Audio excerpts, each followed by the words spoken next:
I'm gonna do a little reading, just a small one though, because I need to go work out. The main reason for wanting to do the reading was the new ring came in, the Originals ring. This one's silver instead of gold. The other one, I think it's in my room, but I'm not sure if I'm going to attach it to. I think that's probably what I'm gonna do.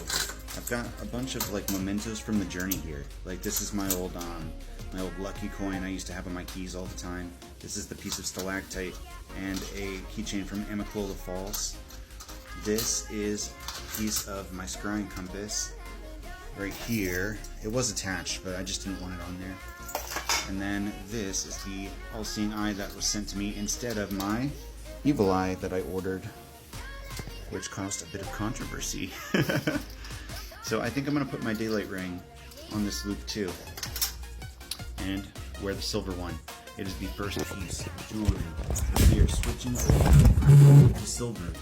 And if you've been following for a while or watched any of the older videos, then you would already be aware, maybe you're not if you're new, that we set intentions on jewelry here. And originally, the intention of my ring was protection, purification, amplification of psychic gifts. The lapis lazuli has properties that only serves. Let me actually pull up the stone to me real quick, because it's been probably 4 months since I looked it up even.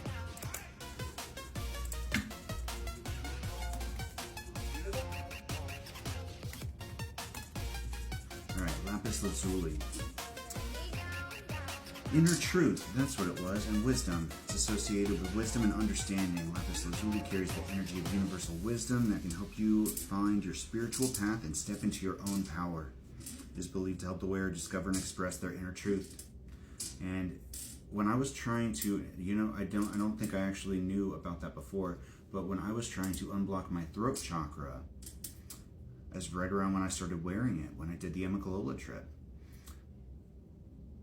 Expressing your inner truth. Communication. Lapis lazuli is said to enhance communication and help with self-expression, and there is protection qualities as well. It is believed to provide protection from negative energy and psychic attacks, in addition to our evil eye that we just about never take off. I don't wear it in the shower, but that's because I naturally use the water in the shower to wash away negative energy. So I don't really feel the need to wear any of the jewelry in the shower, even though you probably could. I'm pretty sure gold is fine in water, silver too. But now we got 2 layers of protection here. And if I wanted to set another intention, I could. For example, I think Matt Ramos's example was to use a ring to not only protect yourself from your own mental parasite, but to protect others from it too. Maybe I'll incorporate that as well. Even though, I think I said it before, the caduceus here was representing my control. My tattoo represents my control and protection of my monster. We've all got one. But he's pretty tame these days,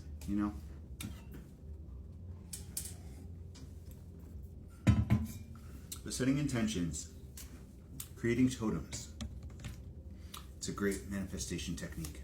You can call it magic, you can call it manifestation, you can call it prayer. It's the same thing Christians do with crosses. It doesn't matter what you call it. It's the same thing. It's a lot of cards. But we got the mirror, and we've got divine counterparts again. Those were the only 2 that came face up, really. Little spirit. Is this a union? No, this could be twin flame. Divine counterparts mirroring each other, maybe? Maybe it's not twin flame. Mirroring. 10 of Pentacles. Next card out. I actually really like this card mostly because of the pattern in the background, but it's clearly like a mother, father, older sister, a bunch of kids, maybe even star family. If I had a Starseed card, this would probably be it. But you know, there's a lot of things that I just don't like to define without proof of my own. I think that the more we define our different experiences, the more they separate from each other, and the less we can come together on it. Hippo. I would prefer to think of everybody as one, rather than you've got your starseeds over here and your indigo children over there and your witches and your Christians, and everybody should be one in my mind.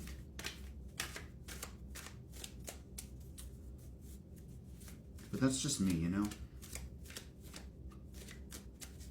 Oh, and I don't know why this is calling to me now, but these, oh Jesus, these heart-shaped boxes came with my daylight rings, and in the first one, I opened it up and I put my crystal bonsai tree in there, and I just kind of keep this on my desk like that. And now I've got another one, and I don't really know what to do with it. But then I saw my prism here. This prism broke, but I was using it to conquer my smoking addiction. Essentially, it was an object replacement. It was about the same size as my vape. So I would just hold it in my hand and rub it like I normally would. That little button on the top of a Juul, I would just mindlessly go over it with my fingers. Maybe I'll keep this little obelisk in there. It might not stay upright. That's okay though. The other place that I kept it was my incense holder here. No real reason for it. It just fits. If it fits, it sits. You know, that is a universal law. Convince me otherwise. But if I don't put the obelisk in there, I don't know what I'm gonna keep in here. But I don't want to get rid of it. It's a marker of the journey, a memento. I saw a reading recently about holding on to things, potentially creating stagnant energy. But I am also the kind of person that clears things out. I might hold on to mementos, but I don't hold on to them forever if there's no reason to. For example, my XXX, you know, like several relationships back, it was like one of my longest ones, but we did get engaged. Maybe not formally, but we talked about it, we agreed, we planned to marry. We were together like 3 years. The lantern. And that was a vicious cycle of addiction. And just overall, just not great stuff. And I ended up like packing up in the middle of the night and just lighting out at one point. And I kept a memento of that relationship up until 2023, Horned Owl, when I learned to use my wisdom and discernment to finally let it go. And I gave it away to somebody else. Not because